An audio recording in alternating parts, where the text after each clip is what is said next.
fiction creates the ultimate man, Inframan.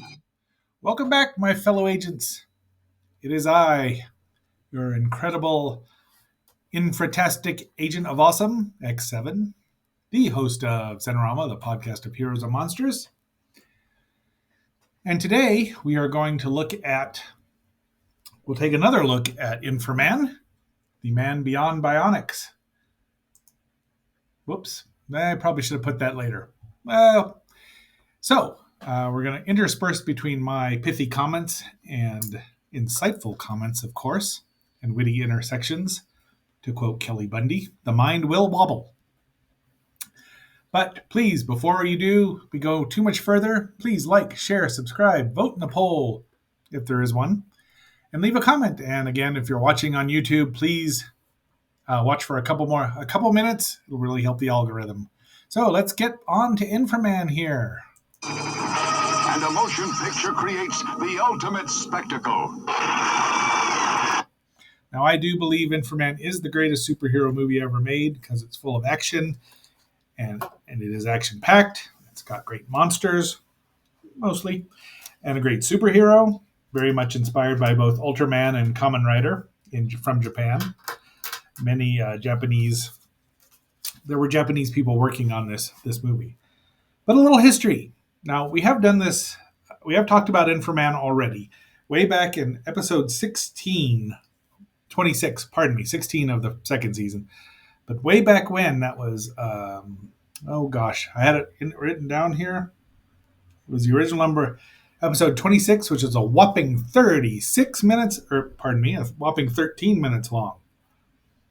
That was sometime in early January, I believe, which is hard to believe that we're up to almost 300 episodes.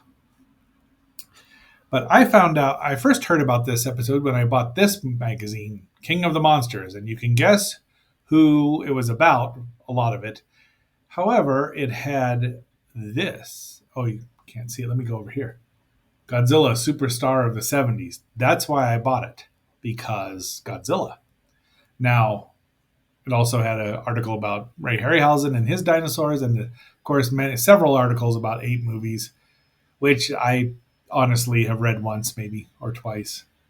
But it was a one-shot published in 1977, which is odd because, well, that's the date it's on. It was probably published in 76, because this, which is definitely a miss. This new King Kong movie, definitely a miss. Was out in December. I want to say around December of 76. So I don't remember anymore. But Inframan was released in this country in 76. It was released on August 1st in 1975 in Hong Kong by the wonderful Shaw Brothers. So here is a painting, like a pre-painting that Basil Gogos did. Next year, 1975, is the 50th anniversary of Inframan. So Zenorama will be publishing an issue about this. Trust me. And we're working on it. Lots of pictures and great articles, of course, but lots of pictures from all over the world.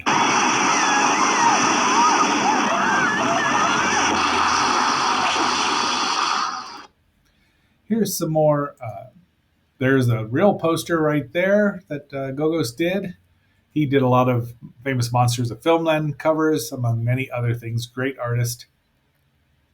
The Man Beyond Bionics. This Inframan has the hyphen in it, which is why I always thought that there was a hyphen in this movie. Apparently, there's not really. But in the King of the Monsters article, it was called Inframan versus the Volcano Monsters. In China, it's the Super Inframan, or just Inframan. And when Joseph Brenner released it in the U.S., it was just Inframan. So that's why I think they had some early stuff. Super Chinese Superman. Pardon me, Super Inframan. That's what several of the DVD releases have been since then. So let's go to the next slide. This is I think that's Italian, because look at those names there. Not a one of them. The only thing they have is Inframan and the alternate dimension, or the other dimension. My Italian isn't great, but I believe that's about. It says infrasound. Terry Lou, but none of these people were in this movie. Let's go here. Okay, here's a Joseph Brenner Associates, who's very particular about this movie, and but the the English dub has been released both on DVD in the U.S. and on Blu-ray in China.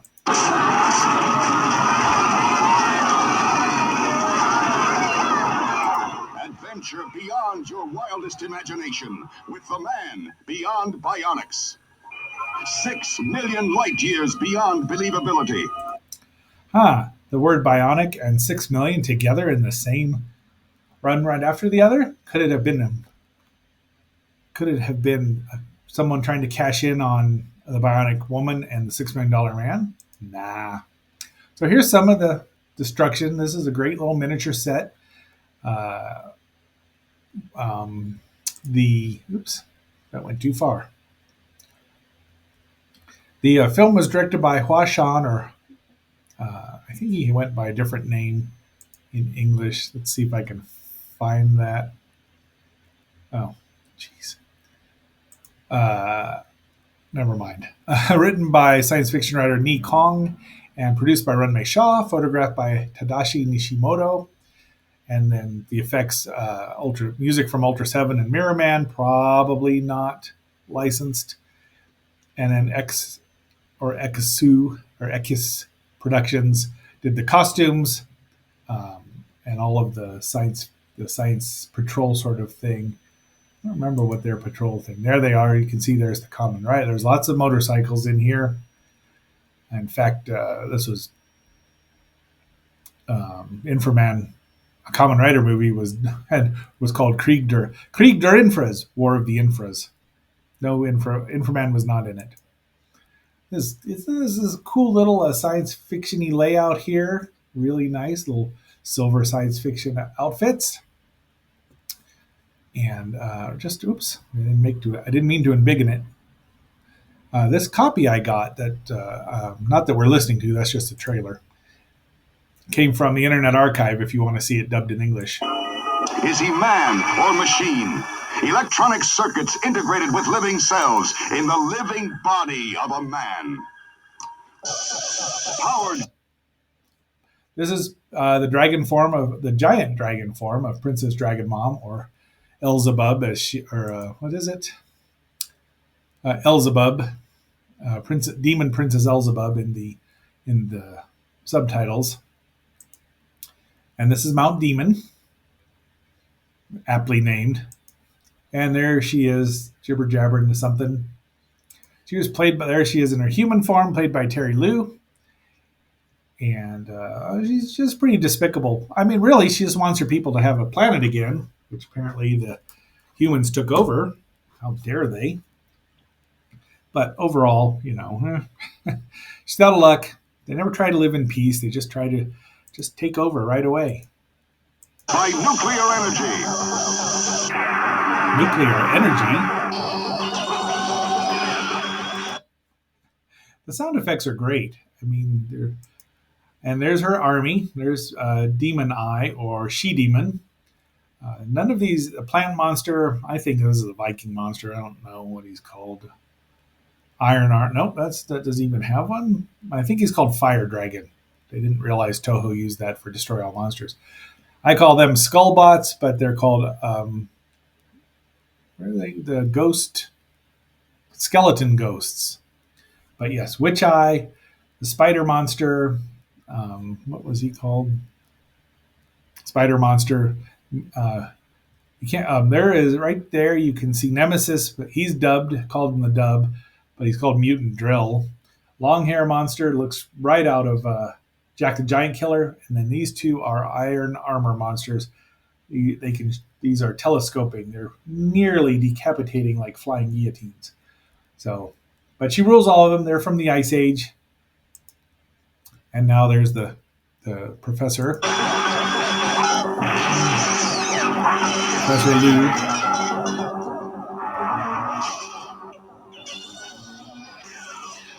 Inframan is also solar powered. Inframan. You won't believe your eyes. You won't believe your ears.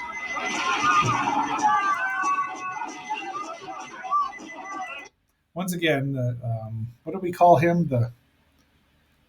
The fire dragon, because he spits fire, but he really could have looks like a Viking or maybe a Mongol warrior. Could have been right out of Jack the Giant Killer. They always reminded me of that, and I love that movie. So that's quite the. I think it's a compliment. Danny Lee stars as Lema or Rema, as he's called in the dub, or Inframan. He was known as Li Shushen back then. Wang She was Professor Liu. Yuan Manzu was his daughter, Lu Meimei. And then Xiao Hu was Lu Sheng, Meimei's younger brother. And then Lin Lin was Meimei's little sister, played by Fanny Lung. But she's called Meimei, and, well, no, maybe not. Let's see. There are other, and then Bruce Le was one of the other guys. Tumar was the traitor. Well, he was brainwashed. Oh, yeah. And he gets thrown into the fire pit. So they don't really go into all of this. There's Nemesis in all his glory. Leave your mind. Now, Joseph Brenner brings you the most advanced product of bionic science, towering above them all. As he says that, Inframan grows to ultra size in the trailer there to fight this giant spider monster. There he's doing a very Ultraman pose, the Spacium beam right there, as you can see. He's got his Thunderball fists, but it's not I mean, they didn't copy it completely. I don't know how they got it. Now, as litigious as companies are about their rights, they might have gone after it. Subaraya might have, but we'll never know. He does grow giant, a la Ultraman, in a very well-filmed scene to fight the spider monster. Oops. Dang it. Oh, look at it. Did it shrink? I can't tell right now, and if it did, I'm sorry. Kind of a bit, but let's embiggen it again and go back here. I lost my... There we go. This is in the final fight scene. There's She-Demon zapping him. Hold on a moment. We're going to... There we go. I mean, this final battle is just amazing. It's really well shot. Of course, it's the Shaw brothers, so their martial arts are well done. Thunderbolt fists. Rocket feet. That's the equivalent of the rider kick. Now, you can see this animation is not quite as good because they're not doing it right where it should be. This happens a couple times. This is pretty well done, but you can tell it moves by so fast that only by freeze framing you'd see it. But the special effects are, I mean, these are explosions here, fire that they're in. This costume had to be hot and bulky for Danny Lee because he did wear it. There he's frozen, little animated whip action from Princess Dragon Mom. There she is in all her radiant glory. Now, some people would say they'd sell out the human race hard for her, but, sure, why not? There's nothing in here about her on Wikipedia, so I can't tell you much more about her or She-Demon. This is the transformation sequence, Henshin. Well, he doesn't say that. He just says Inframan. And bingo. Some rotoscoping, and Bob's your uncle. He's turned into Inframan. So this is him zapping her. I think that's the final zap to get rid of Princess Dragon Mom. Yeah, we're not going to go too much in depth into the movie because everyone knows this. There's his cutting ray, or let's see if I can tell you what that's called. They list everything in here. Thunderball fist, the guided kick. That's the solar armor.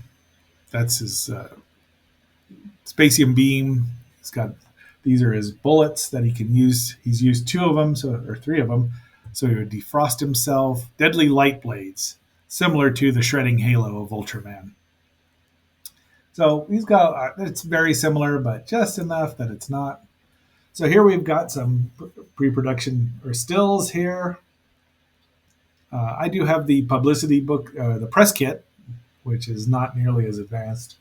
But finding these things is incredibly rare. There's been a couple of magazines featuring it. We'll get into those here in a bit. And then also you see um, there was even a doll, an action figure made of him many years ago, which would have been kind of cool to have. But you're not going to play with him when you're of a certain vintage. Can Inframan survive heat that melts rock?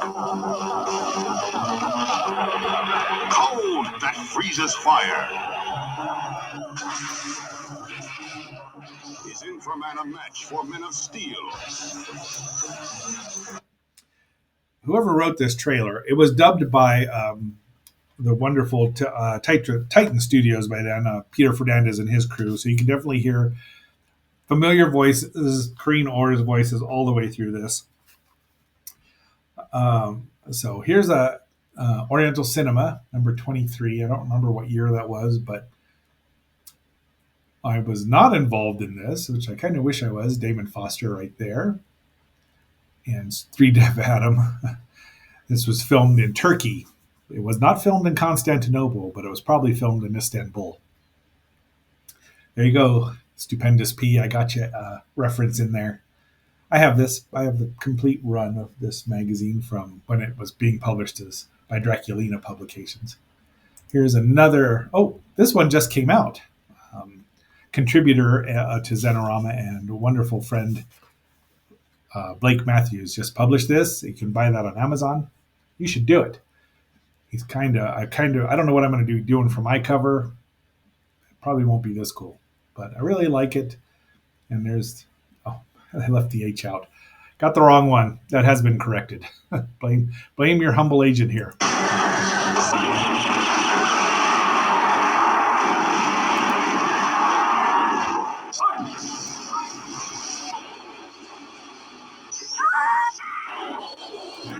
There's a lot of action going on in this trailer. Had I seen this on the television, I would have done just about anything to find out where it was playing. However, I did see the March. Where is that? March 7th, 1976 sneak previews where Gene Siskel and Roger Ebert reviewed the movie, and Roger really liked it. Alas, it did not come to Fossil Bed, Colorado. It was probably might have been in Boulder or even in the wilds of Denver, but I would only have had access to the local paper, which would not have shown that. So I never did get to see it. A certain friend of mine, Agent DA, did get to see it. I would have traded many of the movies he wanted to see for this one, but alas, he told me that the monsters look like Sigmund and the Sea Monsters. To this day, I have not let him live that down. Deservedly so.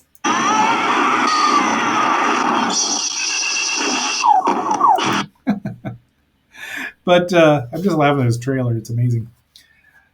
So if I could do split screens, I would have both of them on so we could go back and forth. I don't know how to do that at this point in time. And it's only a 3-minute trailer, and talking about it takes longer than that.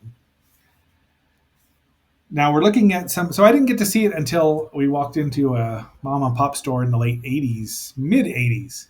And there it was, the Prism. This is the Prism VHS, which was full screen and was not even. See, look, Roger really liked the movie. He gave it 3. Well, he eventually gave it 3 stars because he gave Goliathon, aka the Mighty Peking Man, 3 stars, and he said he couldn't, in good conscience, rate that higher than Inframan. I would. I like Goliathon, but a movie about just one giant ape in Hong Kong is, it's not. It's a little sordid. Same star though, Li Shushen or Danny Lee. But we rented this. It's not pan. It's panned and scanned. It's not panned and scanned. It's full screen, but they didn't even try moving the camera back and forth when they were panning and scanning it, which is sad. So this is. I never bought this. Never saw it. It was a staple on television. USA Commander USA showed it quite a few times, And I don't remember. This seems to be the first time I saw it, so some almost 10 years afterwards. And I was not let down, even with. I was a little surprised to see how much kung fu was in it, not being the Shaw Brothers expert that I am now. So later, between that one and this one, this is the Shaw Brothers when they finally started releasing their stuff in 2004. This was out. It was region free, wasn't it? Well, or region three. It had subtitles and dubs in Mandarin and Cantonese, and was beautiful, just gorgeous. The Celestial releases were amazing. But between this, Sinister Cinema put out a VHS tape. They found some battered old copy, 35 millimeter copy, and presented it in Sinister Scope, as I have called it in the past, which is, not quite full screen. It's not quite widescreen, but it's not quite full screen. And you could tell they'd had to put it together, but it was nice to have, and I've managed to collect several trailers. But except for this full 3-minute one, there she goes. That was the end of Princess Dragon. He's probably going to talk some more. So, this had the original opening because Joseph Brenner created his own opening for that, which you don't see except for on that Sinister print and the oops, that's not what I want to do. Come on, and except for this one had the original one. Once the Power Rangers hit in 92, 93, both this movie was re-released by Good Times, and it had an additional opening where it gave names to the monsters, which were kind of dumb overall, but it was complete still. This is the UK release or the HK release. This is the previous one was the English dub, the English release, which was okay. I mean, I have it. I have triple dipped on this movie. I have that VHS from Sinister Cinema. I have this one. I had this. I traded it to somebody or gave it because I really didn't need it. And then finally, just recently, the late Mr. Owari, who I can't believe he's almost been gone a year now, clued me in that this was out, which is a Blu-ray, which had the Mandarin and the Cantonese and the English subtitles and the English dub, and it's way better than the U.S. one was. So I still have 3 copies in my possession, and I highly recommend. This was about $40. I paid for the one from Hong Kong and not the other one. It's region free or region A Blu-ray, so we can play it in our players. I forgot one little clue or one little thing back in '76 when Siskel and Ebert reviewed Inframan. They mentioned Ultraman, and Gene Siskel actually knew Ultraman came before Inframan. So I always thought that was they're a couple of nerds. But this really is the. Let me check here. What's the next one? Oh yeah. So there's a little promotion stuff from somewhere. I have yet to figure that out. I wasn't going to show that. Be that as it may, that's our review for today. We've got about 30. Let's see what we got here. Is he going to talk? A motion picture that will stagger your imagination. So we're going to let the narrator there talk us out, and we'll just look at this Blu-ray. This gorgeous and it's gorgeous. You can buy it. I got it at CD Japan, maybe? No, something else. Makes me want to watch it again. So, agents, I hope you've enjoyed our revisiting of Inframan, this time as a video. And until our next adventure, keep your Thunderball fists ready. This is X7 signing off. Man, the ultimate in science fiction.